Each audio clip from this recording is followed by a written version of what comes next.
please. Kiss me.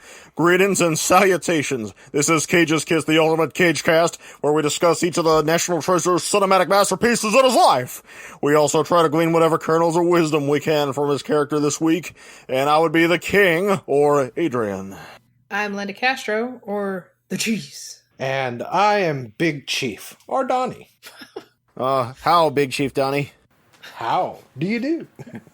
Not well, because this week it's 1992, and we are on frickin' honeymoon in Vegas. Indeed. Now, it's called Honeymoon in Vegas, but it's kind of unusual. You know, you'd think this kind of sunny, glitzy plot would be going on, but... So what it is Nicolas Cage is Jonathan Harker, and his wife or wife to be with Mina, is played by what's her name from Sex and the City there, Sarah Jessica Parker. SJP. Yeah. And before he can close the deal, he's got one last thing he wants to do over there in Transylvania. But Mina's like, "No, take me along," and he's like, "Well, okay, my leg's asleep. I guess we'll do it." And, then they're over there minding their own business when James Caan comes along as Count Dracula and notices Mina's striking resemblance to his long-dead wife from back when he was Vlad the Impaler. And so, he sort of whisks her away to foggy London for a little while, and Jonathan Harker's like, "Bomberino, I'm going to have to pursue her." And somehow, through, mostly through lies and through charm, Count Dracula there sort of charms Mina into going along with it. Until they all wind up back in Transylvania to this kind of goofy climax. Yeah. Yeah, which involves either parachuting or getting a stake through the heart, whichever one you please. Some of those locations may be different, and the character names may also be different, and there might have been something about Elvis in there. Honeymoon in Vegas. Yeah, I think there was also some mind-shattering dreams, or visions, rather, of naked mothers vacuuming, too. Mm-hmm. Which was a symbol of I'm glad you brought this up. So this movie actually begins with Nicolas Cage going to a hospital room where his mother, Anne freaking Bancroft, is dying. Hell yeah. And she's like, "Screw the doctors. Make me a promise, Nicolas Cage." And Nicolas Cage's like, "Oh, well, all right." He's like, "Promise you'll always love me." He's like, "Yeah, of course." And then she'll never get married. Like, "What? I can't promise that. That's huge." And then she dies in front of him. He's like, "Mom, I'll never get married." And since this was between the years of 1987 and 1993, we get an animated opening titles. Yeah, and then we get this voiceover narration from Cage about how, he's got this great girlfriend, Sarah Jessica Parker, but he can't pull the trigger on getting married. He's all traumatized about his mom dying. Trouble is that the whole thing about his mom dying and him dreaming about her is dropped almost immediately. Yeah. Until it is mentioned once at the end. And I'm thinking, if you assholes had followed up on this, that would have been the real movie. Too bad that's not in there. Fun. I feel like that because this doesn't really want to be a laugh out loud comedy. I think this wanted to be a laugh quietly to myself comedy, more or less. Andrew Bergman, he wrote The In-Laws with Peter Falk, and he wrote Fletch before this. Wow. And Blazing Saddles. Yeah, and he was a writer on Blazing Soapish. Saddles. Yeah, no, and as a writer, he had his strengths. As a director, not so much, since he directed this and It Could Happen to You. And he also wrote Striptease, so I mean... the last thing he directed was Striptease. Yeah. I didn't actually see that one. That's okay. Rape and dancing. And Burt Reynolds naked in jelly. Are you sure that isn't our recast of Zandali?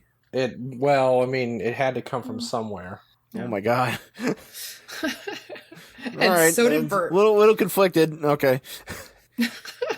But yeah, no, Honeymoon in Vegas is largely about, they're in Vegas and they're totally just about to get married, and then James Caan shows up and, rigs a card game, to get Nicolas Cage in debt. Cons him. A friendly game, quote unquote, gets him in debt to the tune of $65,000. Now, by the way, every time they're in Las Vegas, they're staying at Bally's, so it's like a great big commercial for Bally's. You don't say. Yeah. And they're constantly making announcements over the intercom about reminding the you latest that you're winner in Bally's. Yeah, that they're at Bally's. Yeah, they get the logo out there quite a bit. Yeah, I guess how this got financed, I can't imagine. This movie was a lot more whimsical than I remember. Looking at it again, because I think I haven't seen this since I was about 15 or 16. Mm-hmm. I saw it on television with my parents, and at the time, I was like, "This movie is really unremarkable and drab."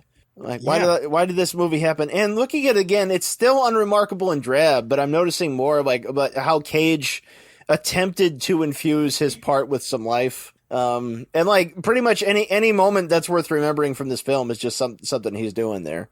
And this is the first in what he refers to as his Sunshine trilogy, which includes Honeymoon in Vegas, Guarding Tess, and It Could Happen to You. I really want to fucking punch hate him in It the Could ball Happen to sack You. for saying that. Sunshine trilogy. Yeah, seriously, I've never seen all of Guarding Tess, but Honeymoon in Vegas and It Could Happen to You. I really, really freaking hate those movies. Yeah, before you said that, go ahead.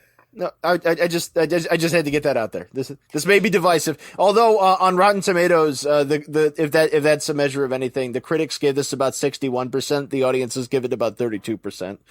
Oh yeah, because I was gonna say this. Maybe it's because of watching these shitty fucking movies, but it almost felt like this was something that was below him, because I just can't see him in all the other shit we've done and going into an early 90s rom-com that really was just the essence of everything that was wrong with those kind of rom-coms. No, it is puerile. This is the kind of PG shit you drag your grandma to, you know? Yeah, like, I mean, that's why it's just funny like... you'd say that, actually, because he was watching an old television interview with Jim Morrison, who was saying that he doesn't think they've done a song yet that conveys pure happiness. And so he wanted to do something that wasn't so angst-ridden. And then he spoke to his maternal grandmother, Divi, who told him that she wanted him to do something that she could see with her friends, something funny. So wow, we got that from Grandma. Fucking grandma. Stupid ass grandma. Go back to a home. You know, Grandma, odds are you're not going to know what's going on screen anyway. You're going to tune in and out. Vampire's Kiss will just be a romance to you. It's fine. You'll fall asleep 20 minutes into it. Who gives a shit? God damn. At one point, there was a black woman in it, and then later it closes the deal in this basement. It was so romantic. I remember I liked the ending. That's all I saw. Yeah, no, they were happily ever after, I remember. Although, you know, there's a little trouble in paradise, you can tell. But, you know, they walk off into the sunset, or maybe that was a dream. I'm not sure. Actually, you know what? This might have been too much for Grandma, because there was a lot of hairy-chested men in this movie. Well, and speaking of old person speak...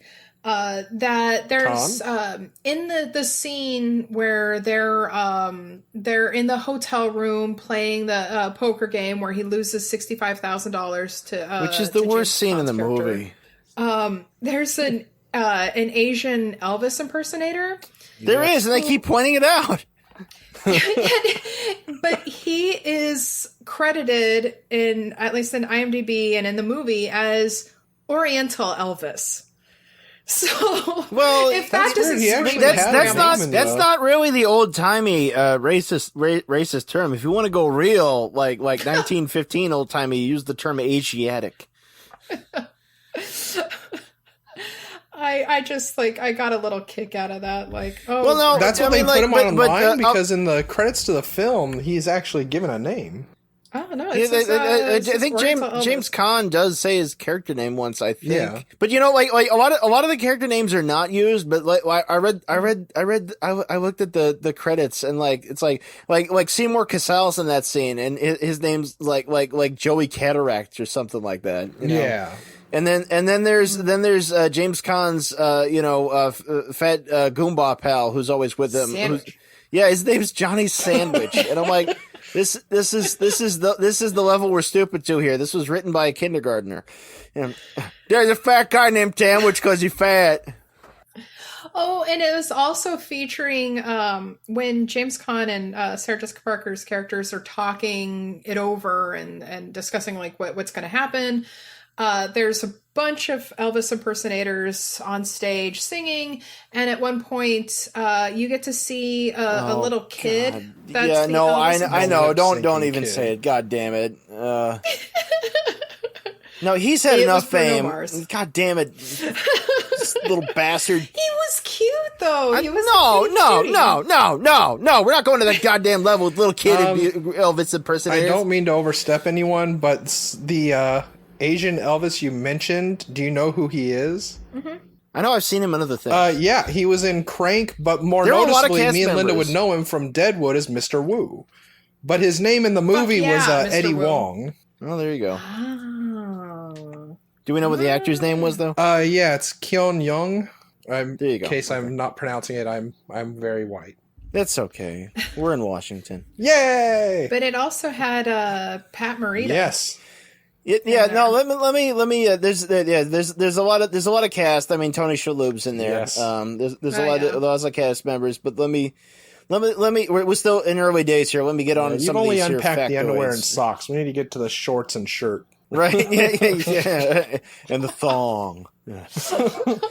So, Linda, I remember you mentioned earlier when we were going through the various Cage Coppola films that Cage had wanted to do Bram Stoker's Dracula, and I feel like this is very much what he did instead. You even got the flashbacks with Sarah Jessica Parker portraying his dead wife. Yes. I mean, like really, it's. Okay, but Uncle Francis, you won't let me in your movie? I'll show you. I'm gonna name some guy Sandwich because fuck you. Yeah, no, and James Caan is a Count Dracula who sucks money instead of blood. But so director Andrew Bergman, the bastard, he said it wasn't based on anything. I wanted to do a boy-girl story. And in my perverse fashion, it turned out to be this. It turned out to be a comedy version of Indecent Proposal. He's so crazy and wild. Yeah. How's he come up with it? Oh, he's like an outlaw. Yeah. Yeah, Donnie, no, it's so totally not a ripoff of Well, yeah, because there's a lot more Indecent racist Proposal. jokes in this. Like the Indian Elvises all loving Blue Calcutta. Yeah. No, I heard that line before, and I'm like, that is the weakest excuse for a joke. This is the kind of joke that might be rejected from a sitcom. Yeah. And then, of course, you get Peter Boyle playing the chief. Yeah, no, I got Chief some words to say on that one too. Okay, Peter Boyle, like I was embarrassed for him, although not the most embarrassed I have ever been for him. I love Peter Boyle, but this is probably worse than the role he had in Speedway, aka Cannonball Run 3. It's still better than his role in Species 2, where he said, "I told them not to go to Mars." No. But apparently Andrew Bergman's use of Peter Boyle in this is actually Roger Ebert who had this theory. I'm just funneling it on over. But Peter Boyle's portraying the White Chief there is supposed to be some kind of revenge on Marlon Brando. Wow. Because Marlon Brando had been in Andrew Bergman's The Freshman. Oh, yeah. And the movie did well, and it was actually kind of financially, it was like kind of a comeback for Brando, but Brando didn't like it. It wasn't his kind of movie. He did it for the money. And so Brando didn't like a lot of shit. well, no, He did Brando didn't like a lot of shit, but sometimes he wasn't wrong though. That's the thing. And so in an interview, Sometimes Brando's he like, was an I didn't much care for it, But Andrew Bergen's like, didn't much care for it. I don't care much for you, you son of a bitch. I'll show you. So we mentioned Anne Bancroft. She's basically Jesus. Yes. Queen Anne. So she was in David Lynch's The Elephant Man, and of course she was in the Mel Brooks version of To Be or Not to Be, and she was actually married to Mel Brooks. Yeah. So one of the things that annoyed me to no end, and a lot of things in this movie annoy me to no end, but there's a musical score by this guy named David Newman. David Newman got a lot of work on some bad films and some good ones, but I'm just going to name some highlights here, if you don't mind. David Newman scored Daddy Daycare. Jesus. Scored the Mike Myers Cat in the Hat. Monster-in-Law, Norbit, God damn. Oh, The Spirit, This is like a shit that's just popping right out. and Boys on the Side. Oh my god. oh, It's a cunt, dear. Wow. Okay. he's a treasure. Yeah. So that's it for me. In fact, the rest is just sort of me foaming at the mouth. But back to Roger Ebert, I will say that he gave this movie 3.5 out of 4 stars. That seems a little much. Right? Yeah. Just there's at least 3 too many stars there. You can give it half a star for Cage and trying desperately to save it. Yeah, with jokes like, I haven't seen this many sideburns since West Side Story. He is a ham. That's some of that New York wit. Yeah. That scene would not end. No. Now, this might be a peeve though, because I can't poker scenes. Yes. Like scenes of guys playing card games for big stakes, and this isn't like Baccarat and stuff like that, where it's like European and pretentious, like in a James Bond movie, because somebody's going to shoot somebody, and the gambling's sort of a digression, But in the American ones though, the poker scene, that's the big scene. They're like, oh look, they're flexing their mustaches at each other. It's always this fucking masculine posturing kind of bullshit. There's this movie with fucking God, this is a tangent. There's this movie with fucking Michael Dudikoff and Lee Majors called Musketeers Forever. Which no one should ever watch. I'm making it clear right now. But the opener is one of those scenes where it's supposed to be in Vegas, and they're supposed to be in this fancy casino high roller room, and everybody's, sweating and having tells, and and I don't give a fuck, dude. Fuck poker. I know. Plus, Caan had the worst poker face, even for a setup game. I mean, you could have been a little more obvious on the nose about, oh, this isn't a setup. What are you talking about? Give me your girlfriend. It's okay. I wrecked my brain. I am going to screw your fiance. Yeah, it's like, don't go looking for a loan shark. Just give me your girlfriend for the weekend. Well, and I've got like I as the person with fallopian tubes. Yes, here, we know you're a woman. Always an man. I have a fucking problem with movies that just do such a shit job of writing women. Well, this is not to step over the only Oman, but on the poker theme, this is one of those movies that fails the Bechdel test so hard, in that the woman is merely a poker chip. Yes, much like Wall Street 2, Money Never Sleeps. Yes, she's not a person; she's a thing. Hey, she helps bring snacks during poker. She's a good woman. Yeah, I forgot. And opens his can of beer for him. Yeah. But it's you tried Sarah Jessica Parker, but she had nothing to work with. Her character's just so fucking infuriating, where it's like, well, like she gets so pissed off. She's like, "You turned me into a whore, Jack." And then, like, she's so pissed off about it, and then she hears his sad story about his wife dying, and she's like, "Oh, I'm gonna go to Hawaii with him and meet his family." And then it's like, the melanoma story was tacked on even when she wasn't included in it. And it was like, oh yeah, remember that time I had a wife? Oh yeah, she was beautiful, but she got the skin cancer. Yeah, who knew the sun could give you skin cancer? She died from skin What's cancer. sad is they give her little moments. It is sad. They give her little moments where it's like, hey, you're kind of smart, and she even points out to him, do you know how astronomical the chances are of you guys having those hands in a game? Right. And he's like, gosh, you're such a smart cookie. It's like you're not answering my question. Look at you. You can read. Yeah, no, and then some pages go missing, and she's like, I'll marry you. Yes. Yeah, she spent like a couple days with him and saw how like fucking rich he is, and she's like, yeah, sure, I'll marry you. What the hell? And then all of a sudden he's like, well, I'll give you $1 million if you marry me, and if it doesn't work out, then we get divorced, you keep the $1 million. And then she gets offended. Then she's like, what? Yeah, they have her like suddenly get a little bit conflicted, like on the flight back. I guess it's a long flight, but they, time is compressed there and not on other places. Well, as a walking uterus, how did you feel about him not being able to keep up with her with horseback riding and hiking and all these other wonderful activities?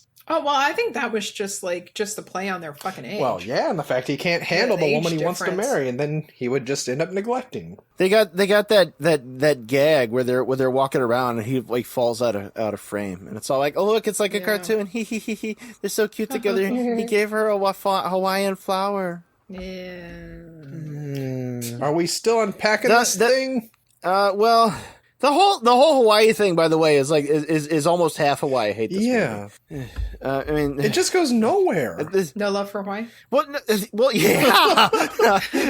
No, and the first time I watched it, I'm like, it's called Honeymoon in Vegas. Yeah. They're not on their honeymoon, and for most of the movie, they're not even in Vegas. I'm just wondering if that had to do with the cost of shooting, because Vegas is a pretty expensive place.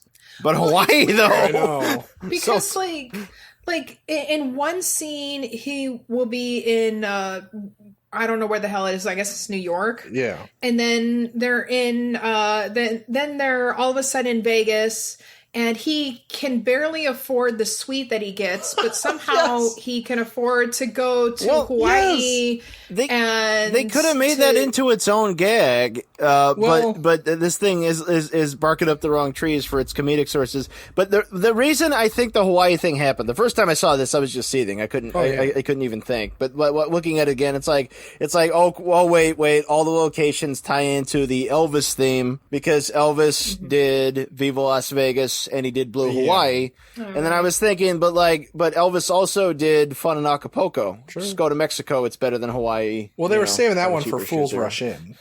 Which is such I was thinking about that during this. I'm like, man, I wish I was watching Fools Rush In. That was such a better movie. It really was. It really was. And that movie was actually kind of about what it was about. Like, it addressed things, and it didn't have any it didn't have any goofy, stupid comedy. Like, it was all sort of organic. Oh yeah. But like in this, like Cage is 1 minute he's in New York, the next he's in a suite in Vegas that he can't afford, then he's back in New York. And then right back on the job. Yeah. Yeah. Although that is where we get the best scene, though, where the guy's talking more about how hard Tyson's balling his wife after seeing the obviously fake photograph. Because you get the close ups of his mouth, it's like touching her, fondling her. And Cage is like, "Do you want to give me a heart attack?" And it's like, "Oh, Cage, you tried so hard." Well, if I remember, Cage, didn't he say when they arrived in their room in Vegas that he got it because of one of his clients he helped out? Or that's one of the people that pulled strings for him. We're kind of back on the Italian American stereotype train with this one, like back with like his 80s. Oh, films. and you mean like his dentist / bookie friend? Yeah, no. He's got all these friends, possibly relatives, that he may or may not play poker with, and they're all very Italian stereotype. Yeah. An overbearing mother, and no one will ever love you as much as I love you. Yeah, no, you got absent father. We should have just watched Kafka. Oh yeah, which they made a. Yeah, I agree. But let me address the character ass, names again. Joke about like his dad leaving. Yeah, no, when he meets Pat Morita, it's like, my name's Jack. It's like, yeah, Jack, I'm gonna buy some cigarettes. I'll be right back. Right. Yeah. Yeah, that was a little random. Back. Yeah, so that Seymour Cassell was Tony Cataracts. Johnny Williams is Johnny Sandwich. Yeah. And he's always eating. John Cabadici is Sally Mollers. And then there's Buddy Walker and Roy Bacon. It's like Bergman was just sort of sitting around the room looking like, what am I going to call this next character? Oh, there's some bacon right there. Like, oh, there's a lady walking outside that window there, Walker. What was that movie that had the character Coleslaw? Oh, God damn it. No. Actually, I do have a question maybe you can answer for me with your behind-the-scenes stuff. Was there any mention of why Caan had Kama Sutra paintings on his walls?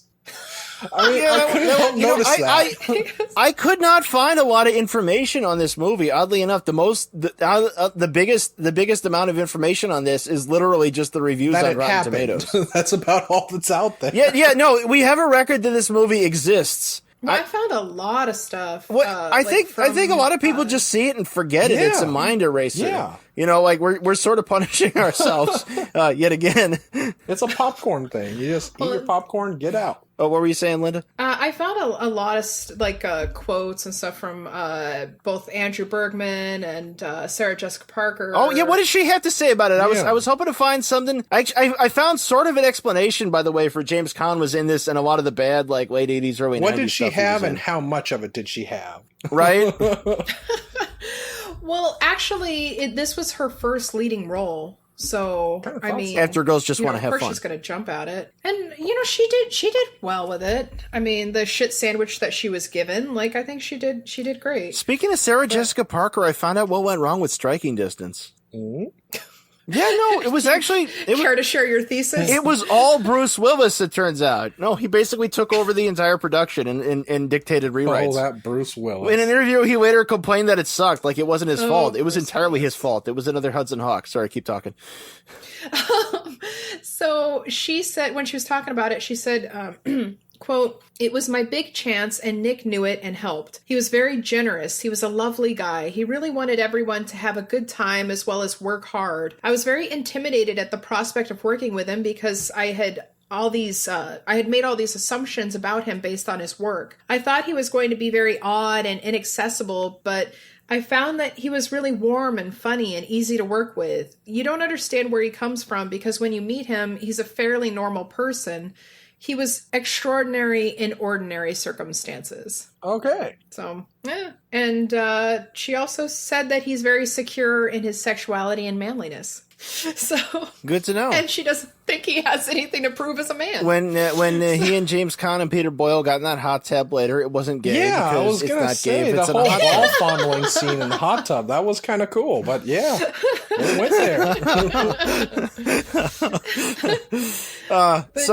She said it's appealing and it's not calculated on his part, but something happens in the work environment for him, I guess, that is a catalyst for letting us into the deep recess of his peculiarity.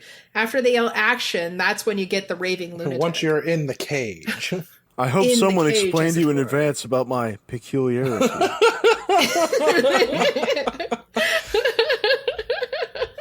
So apparently, James Caan tried to retire from acting in the 80s. Yeah. He was in some movies that he absolutely hated, and he was like Godfather. He was originally cast in the Hallcroft Covenant, and he walked off it. Ooh. And he thought he had enough money to retire. Then he found out his finances were all fucked. And he said he literally didn't have money to feed the dogs, so he had to take the first thing that came along. And he had to claw his way back. He got another role from Coppola, and he had to be bonded. Jeez. Yeah, no, and then Misery came along, and he was doing better. I think that's kind of sad, but James Caan, like in the 70s and in the 60s too, like he really was something. I mean, and of course he was in Michael Mann's Thief, but like he was in this movie in 1974 called The Gambler, where he's a college professor with a gambling addiction. And which is a serious take on gambling, by the way, not glamorized bullshit, and it's a nice gritty 70s drama. He was in El Dorado with John Wayne, where he plays Alan Badillion Traherne. Wasn't he also in The Conversation? He was he was in The Rain People. He was in The Rain People for Coppola in 69 with Robert Duvall. No, but like he really was, I think a lot of people kind of write him off. It's like he was that one guy in The Godfather. It's like, but he really wasn't just that, guys. He had a whole career, guys. Yeah, but I think that like it kind of relates to this since it was with it was Nick Cage's uncle. Yeah. But I don't know. Yeah, no, there's with the Coppola collection, the connection is always going to be there. One thing I feel compelled to mention. This by the way is back to the Cage connection because Cage is Heathcliff. There's the part at the country club there in Hawaii where Cage tries to yell for Sarah Jessica Parker, who's over by the waves. And she said, "I heard my name being called on the wind. It was just like Wuthering Heights." And I'm like, aha! But that's not from Wuthering Heights. That was in Jane Eyre. Wrong, Bronte. Wrong book. Wrong. It was in Wuthering Heights. No, that's Jane Eyre, man. It was also in Wuthering Heights. How is it also in Wuthering Heights if it's in Jane Eyre? Okay, I'll admit I've seen 2 Wuthering Heights adaptations and 2 Jane Eyre adaptations. I've seen the Jane Eyre adaptations more recently. Wuthering Heights just has the ghost. Now, was this when he was looking for Kappa or Kappa God. The part where they're on the beach and his son shows up is like, Dad, I hear the volcanoes erupting. Let's jet over there, right? What's fast. the deal Like, with volcanoes? Oh, yeah. We're wealthy. We're going to just rush over to another island at a moment's notice and watch a fucking volcano go off. So I'm like, it's like, man, I want to beat up his son so hard. I know. Yeah. And maybe I was supposed to, but You just can't afford you, to buy a damn. new TV after breaking it. fancy. It's like, man, this show ain't no good. So, this movie also reminded me of like, Elvis did a lot of good songs, and a lot of those songs sound better when Elvis performed them. True. This is like the I Am Sam soundtrack, where most of it's just covers. Man. Oh, but that brings us to the, I guess the climax of Yeah, the movie. let's mention that because it pisses me off. I'll let you talk about it. I'm going to be over here. Okay. So the only flight that Cage could get into Vegas after he finds out that they're flying back to Vegas to get married, he wants to stop it. So he flies back to Vegas, and the only flight he could find is with the skydiving Flying Elvises. Elvises, the Utah chapter. That's it. But We're you flying left in out from San Jose to Las Vegas on a prop plane. Yeah, you left out also. He went onto the runway with a sign that said Las Vegas. Well, okay, this is if we want to get into this movie being a little bit dated, all the airport scenes actually really bring that home. Oh yeah, because I remember flying as a kid in the '90s. You probably could just walk out onto the tarmac. There then. were a few times. Because there's the part where Ben Stein's holding up the line, Yes. asking about the rewards card. Now wait a minute. You're not even buying a ticket. And Cage comes up and yells like, "We're all flying today! Nobody orders a ticket online. It's 1992. Nobody knows what the internet is." But the lady says, "Sir, you need to quiet down." He says, "Then what? I'll be arrested and put in airport jail?" And I'm thinking like, well, yeah, actually. Which is funny that's because exactly he what they'll actually do. was in real life around that time too. Oh shit, you didn't tell us that? Yeah. Yeah, tell us about how he actually got arrested and went to airport. He managed a 1992 airport some jail. That's kind of an achievement. He got in trouble because he was on a flight. I don't remember where he was heading or where he's coming from, but I guess he got bored, and Kill so the he people. got on the intercom. He whipped it out. As you do. He got on the intercom and said that he was the captain and he wasn't feeling well. And that he was saying something like he's going to need help landing the plane. Wow. He was worried he wasn't going to make it. This is your captain speaking, and I shouldn't have taken that Tylenol PM. Probably took about half the bottle right now. Oh my god! Or I can't tell which is the horizon or whether up is down. Well, you all may die. Have a good day. He found out that apparently airlines tend to frown upon that sort of behavior. Okay, yeah, if you do hellaciously stupid things, I guess you could go to airport jail in 1992. So, yeah. I know he got in trouble, but he actually avoided going to jail. Oh well, so, hey. yeah, he was a movie star by then. So. Well, I think it's more they know Yeah, that yeah. when you're in jail with Cage, you're gonna die. Well, Cage's motto is maximum violence immediately. Exactly. Yeah. He has it tattooed on his dick. But So, but you were going on about our the exciting yes. climax. I want you to tell about this climax because this is I don't know where we're at for percentages, but this is definitely at least part of that's why this amazing. movie. So, okay, SJP and Caan are in Vegas, and she's like, well, wait a minute, I don't think I want to marry you, James Caan. And he was like, I'll give you $1 million. And she's like, what? And then she's like, I need to go take a wicked shit, so I'll be back in a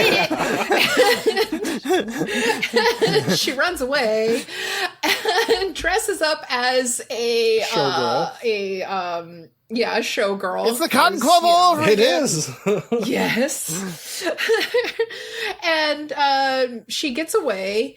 And then she, meanwhile, Cage is on the plane with the flying Elvises. The prop plane. And he finds out, what? These guys are skydiving. What? What size cape are you, son? Yes. 40 regular. Skydiving. What? What's a parachute? The fucking light up suits. And then... And all of a sudden, he has this fear of flying in heights that was Yes. never previously established. They announced that the suits are $10,000 each. So they just have a spare one for him. Yes, they And have he is a not spare required to one wear an Elvis inside. wig or sunglasses. Nope. And the rest is like, this is perfectly normal, partner. It's fine. It's apparently a big event, but you can come along. Before, but they're just like, here, I trust you with this $10,000 suit. That sounds like a proton pack when you push the lights on. This is the one who married Lisa Marie. Let him on. We popped some LSD before we got on this plane, so we don't care what you look like. We're jumping. This is backcountry. Wait, the red one or the yellow one? The red one or the yellow one? Red then yellow, yellow then red. Play safe. Pull the orange one. Yes. Yeah, no, they got the, God damn, it's like, Elvises, rise! Elvises, light your lights! Arise, Elvis, arise. Do please get us there, Linda.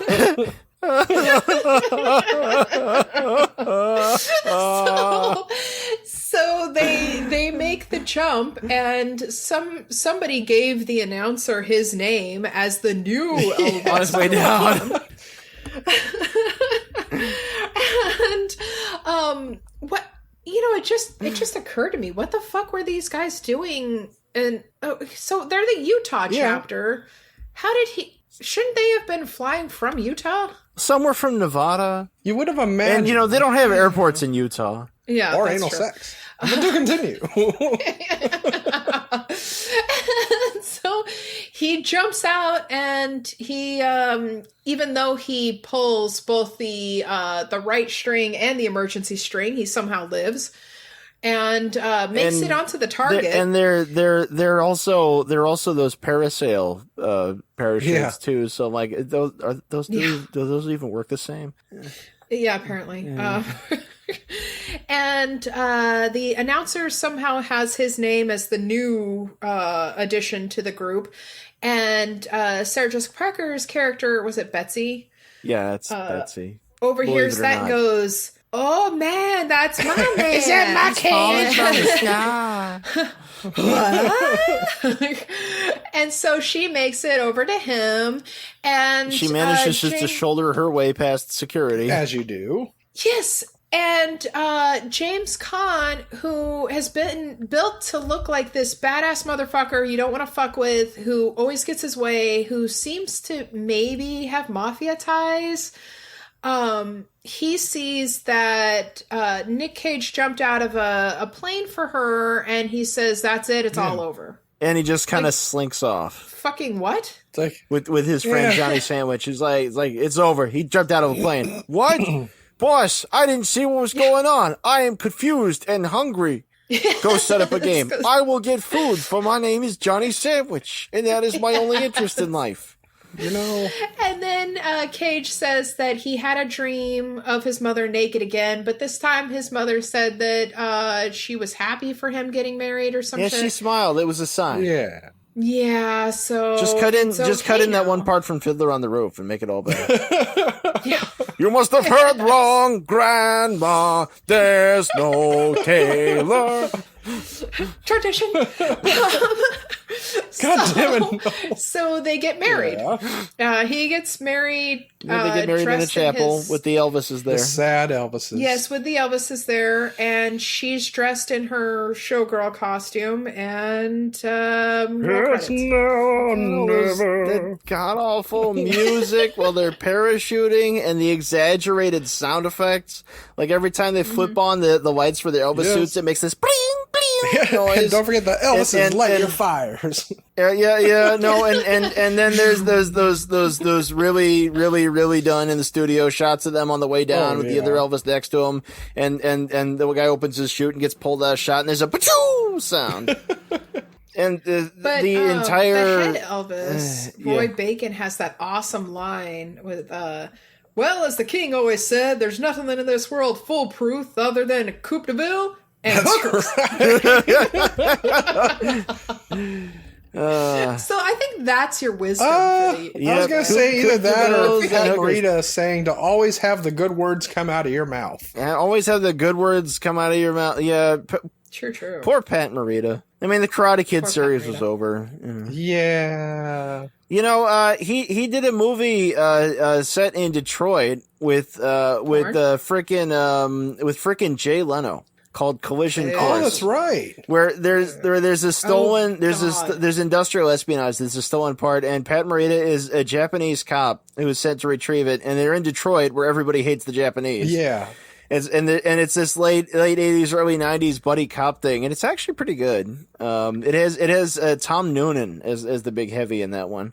Yeah, from Manhunter. It's a lesser known movie for sure. There's a part in that movie where Pat Morita has a car coming at him in an alley, and he jumps up and kicks the guys through the windshield. Yeah. I did that all the time. There's something that reminded me of this movie, at least the more successful, but still looking back on, just equally not as good as it was when you thought it was. Indecent Proposal? No. Was the comedy City Slickers. Same thing. It had that early 90s cartoon beginning, lots of comical shit with look how stupid we are, but how heartwarming at the same time. And it's like that still was horrible, especially with how the women were written in that. But it's like that was a little more well received. But it had Daniel Stern. Well, yeah, no, I feel like this is a piece of a particular phase of mainstream American comedy. Is like I said, I think ranging around from 87 to as late as 93.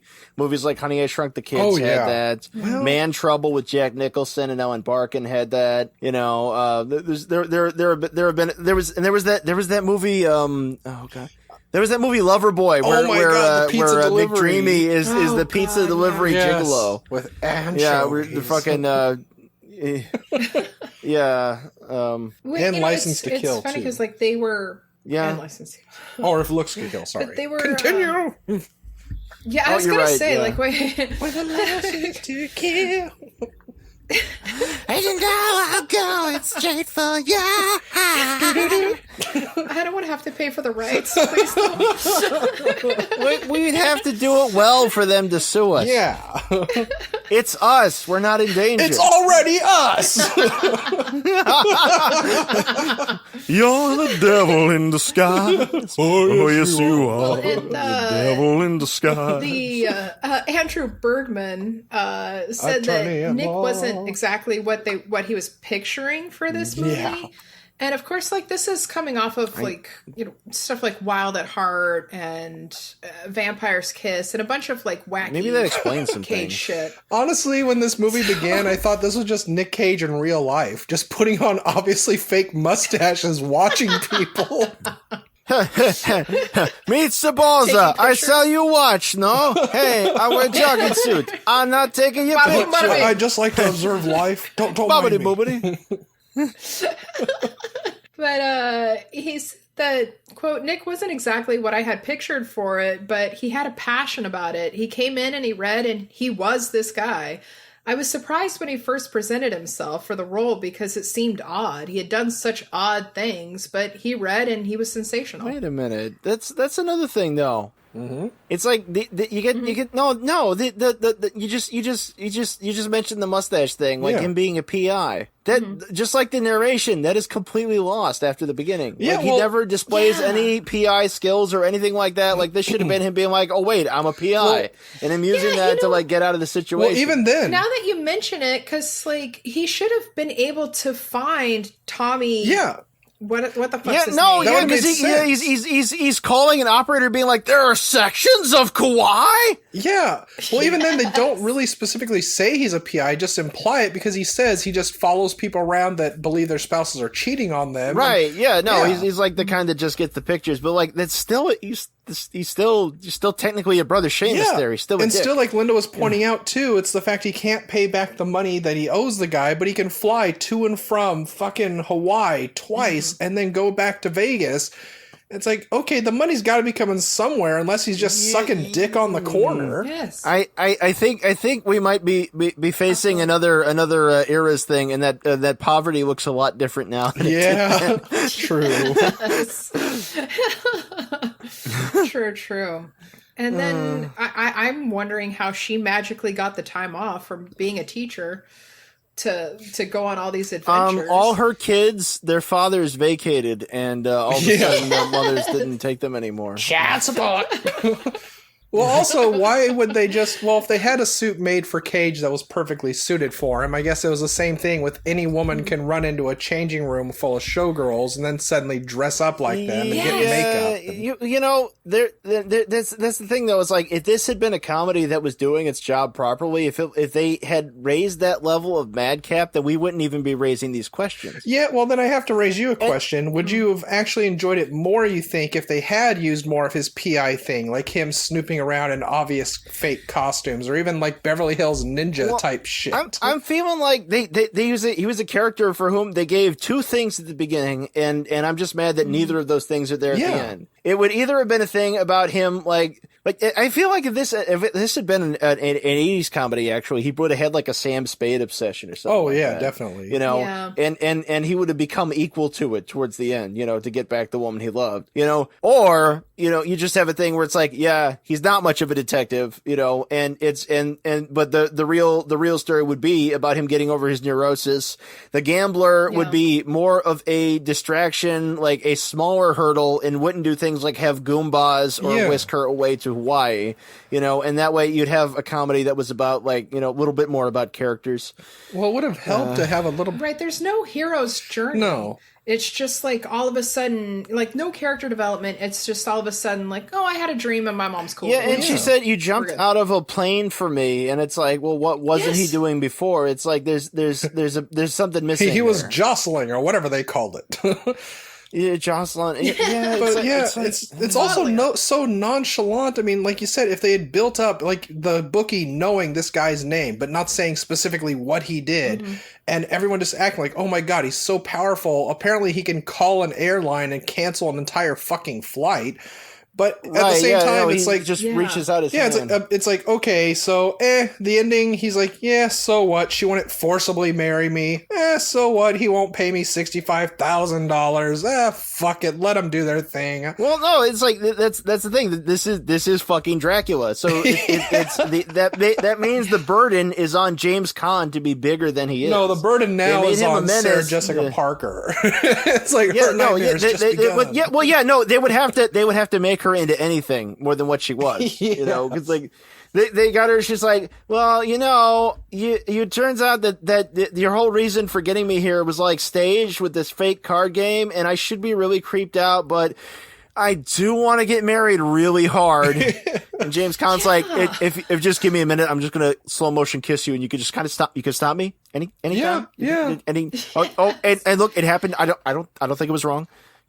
Okay, and to be honest, like after all my bitching about like her character and the sloppy writing with her, I love my husband dearly. He's my soulmate. Carlo. But if that were me, I'd be like, I'd look at his fucking mansion. I'd be like, fuck yeah, I'll marry you, bitch. Let's do this thing. Like, I loves you, baby. No, oh, wait. Was that the deal breaker? Because she looks a little conflicted. And then in the car, it's like, well, it wouldn't be fair to put you where my dead wife lived. How about Bridgeport, Connecticut? Would you like that? Yeah, Connecticut. Like, Connecticut. Oh my God. Who are you? Ew. I just realized you're old. Ew. Kind of gross. Back to our movie guru, Roger Ebert, who unabashedly loved this movie. He was delighted by the skydiving Elvises. Delighted. He thought the movie was so deftly did the movie have a progression of events that by the time you get to the skydiving Elvises, it's just logical. Well, the movie was pretty progressive. There was an Elvis that cupped another Elvis's ass in the lobby. That's right.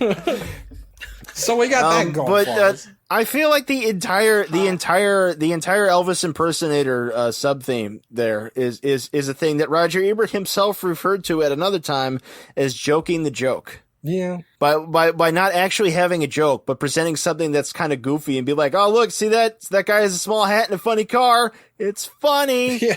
And that's why he downvoted movies like My Favorite Martian and Drowning Mona, which are also not good, but it's the same as this, you know. Well, and I guess this kind of solidifies Nick Cage's, I guess, obsession with Elvis. Yeah.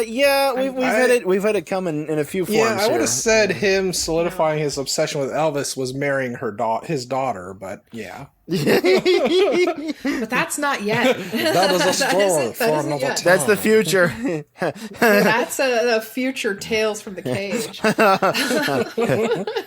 Well, you see, Nicolas Cage was gladiator and warrior and king.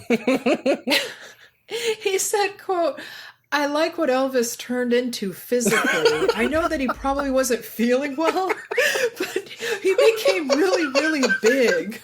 You're saying this and all I can picture is him dead on a toilet bloated. I'm a horrible human being.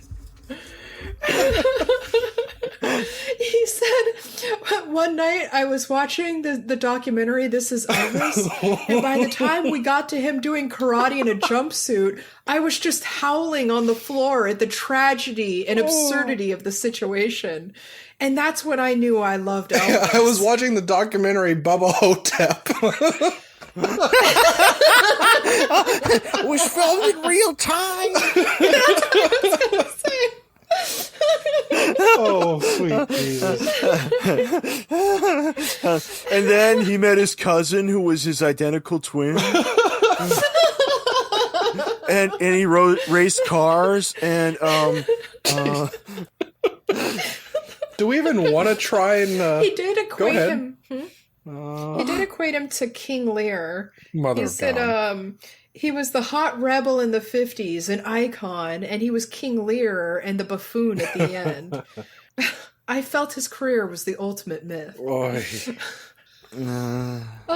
we even want to attempt? Were you going to suggest? Do we even want to attempt to try and face this off? Let's train wreck scale for a second, though. Let's train wreck scale. Do you guys think this is more or less horribly misguided than Albert Brooks's Lost in America? I would just say this was miscast more than anything.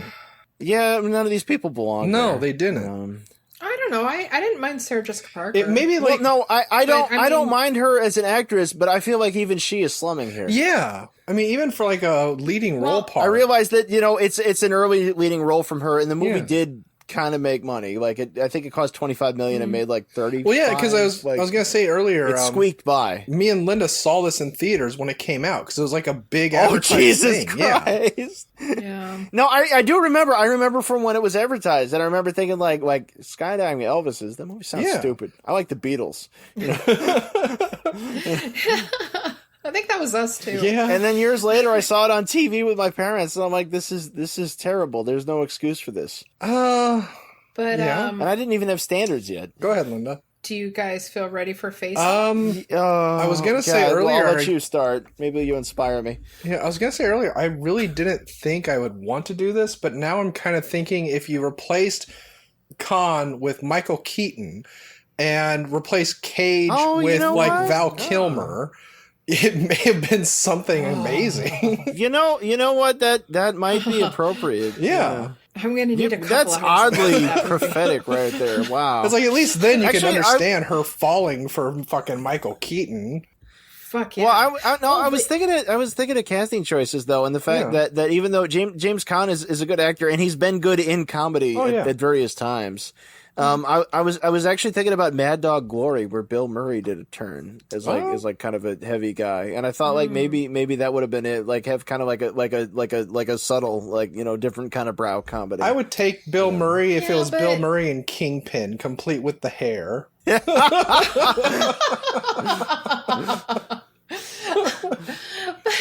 see, I would want somebody sexier. That's why I chose my dream team is John Cusack as Jack, the Cage character. Oh, that's perfect shit. Funny. I mean, yeah.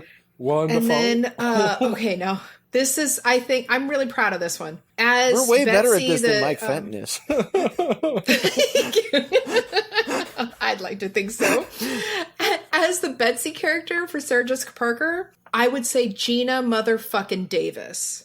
Oh, because she's hot and she can do comedy. Now, finally, as James Caan's character, Tommy, I would choose Tom Petty because I wouldn't be grossed out by it. Yeah, it'd be better than the other movie he did. Postman? Postman? I know you. The only movie he did besides King of the Hill. I'm glad other people out there know that. Although I'm also saddened that you actually had to sit through Postman just like I did. Ride, Postman, ride! It's Waterworld without water. Without anything. With mail! I'm Kevin fucking Costner. Yeah. Who do we pick for the insurmountable supervillain? Will Patton. Remember me in Armageddon? I kind of had an estranged son, and then I died like really early in the movie. I used to be a photocopy expert. Now I'm a murderer.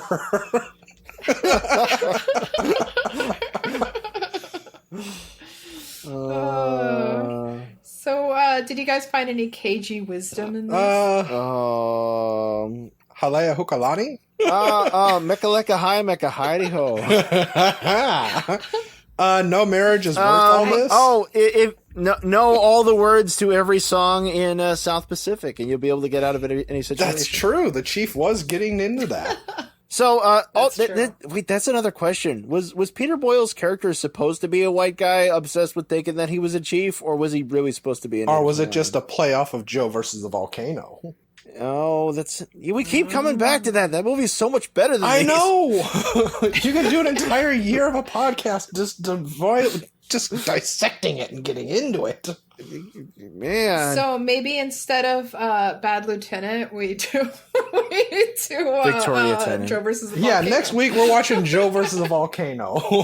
This is a Shyamalan twist. And the week after that, we're doing Joe versus the Volcano. And then Big.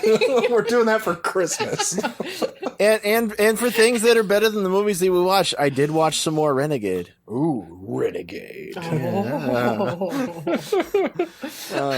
But then I cried uncle and stopped. Well, I just got my copy of Lust in the Dust to watch tonight, so that's what I'm getting through on. Oh, shit. Actually. Ah, shit. Well, I would say that the only wisdom I could find is to discuss the relationship and be honest with what you want. I mean, if they would have just fucking done that from the beginning, I mean, well, you wouldn't have... Well, if you had common sense, then you would have walked away from the whole thing, but yeah. And everybody in Las Vegas is from New York. Yeah, and on that same topic, too, the thing that always bothered me with things like this and Indecent Proposal is when you have a situation like this where someone says, I will pay you X amount of money to be with your wife or girlfriend for a week, weekend, whatever. And then when they're with you, they decide to tell you, oh, if you were my wife or girlfriend, I would never put you up. It's like, bitch, you just paid money to spend time with me. How does this make you the better person? Yeah, that's a hypocrite. Indecent can't Proposal, believe by the that- way, that was a documentary. That's just how Robert Redford is. Yeah. There's a reason he gets laid in every one of his Hey, movies. I want you guys to just film me 24/7. Let's go. I can't believe that we missed it, but I'd say that the greatest kernel of cagey wisdom in this movie is that if you ever want something from Tony Shalhoub, grab him by the balls. Yeah. Like, I'm sorry, I can't take a picture. Present goddamn it, balls.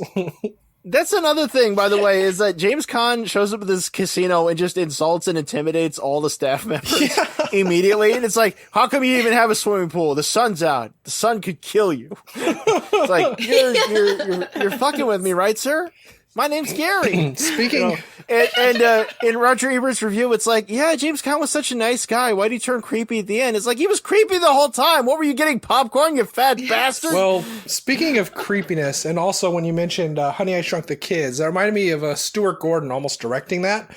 And I kind of got a little more Cthulhu vibe because when Cage and Sarah Jessica Parker had made love in their room and talked about the mirror on above their bed, and he was talking about how lovely his ass looked. Was that? I'm kind of like, did he do some fucking Cthulhu shit and just like slink his head around? Is it like a giraffe neck that just expels from his body? Would have made a better movie. It's just like From Beyond or Chud. Yeah, that just kind of comes out. We're gonna get married. Nick Cage is the thing. Just give him a second head, like in Nick Hitchhiker's Cage Guide to the versus Galaxy. Jeffrey Combs. Oh, hell yeah. He could be. Yes, it's like, this is a good bet. We should totally risk our girlfriend. Yeah. I suppose this is the time where we say, please, please, please listen, follow, rate, and review Cage's Kiss on Apple Podcasts, Stitcher, Spotify, Podcoin, and YouTube. If you don't have a Podcoin account and you'd like to make one, be sure to use the code Cage's Kiss, all is one word, no apostrophe, to get extra points for you and for us. And while I'm at it, I want to say a big thank you to Nicolas 23 and SMFF podcast for giving us awesome. And also for your Thanks, mother's guys. sweet loving. And also for your mother. For all the dreams I've had of your mother naked. Yeah, that was just the comic gold right there. Yeah. You guys have any plugs? Yeah, this movie's gonna make my hair fall out. I'm gonna need some hair plugs. Yeah. I see what you did there. People at home, you should still check me out on YouTube under A.A. Smith or Leo the Fox because I actually am putting content on there lately. Yeah. And go look at my DeviantArt under Leo the Fox because I'm doing a series of Edgar Rice Burroughs fan arts with Maze Borders. And I guess I would plug, look for me at your local Arby's. I'll be handing out AOL discs just to see if anyone still remembers those. Otherwise, I'm on Twitter as Unreal Goals and The Boy Who Blew on RedTube. How come they got rid of those two little burgers, with the onion straws in? Oh, Why'd they get rid yeah, of the that? little sliders. They got rid of them little sliders and they replaced it with different sliders that cost Now more. they got those gyros or gyros. What? I don't want me no gyro. I don't speak no Greeks. Yeah. I don't speak no That Italian. Greek, that's all like Mexican to me. Arvis. Remember, you could find Cage's Kiss on Facebook and on Twitter at Cage's Kiss, all one word, no apostrophe again. You can visit our website at cageskiss.com and you can write to us at cageskiss@gmail.com. And we will be seeing you next week with Amos and Andrew. Yay. Amos and Andrew.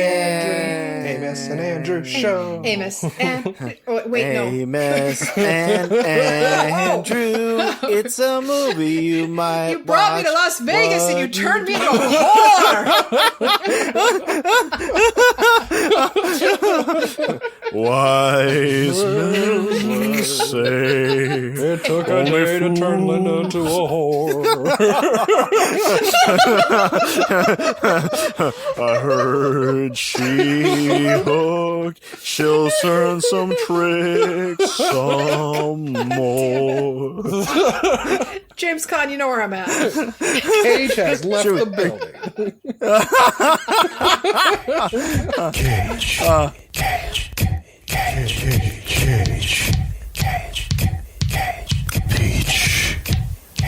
I could eat a peach for hours.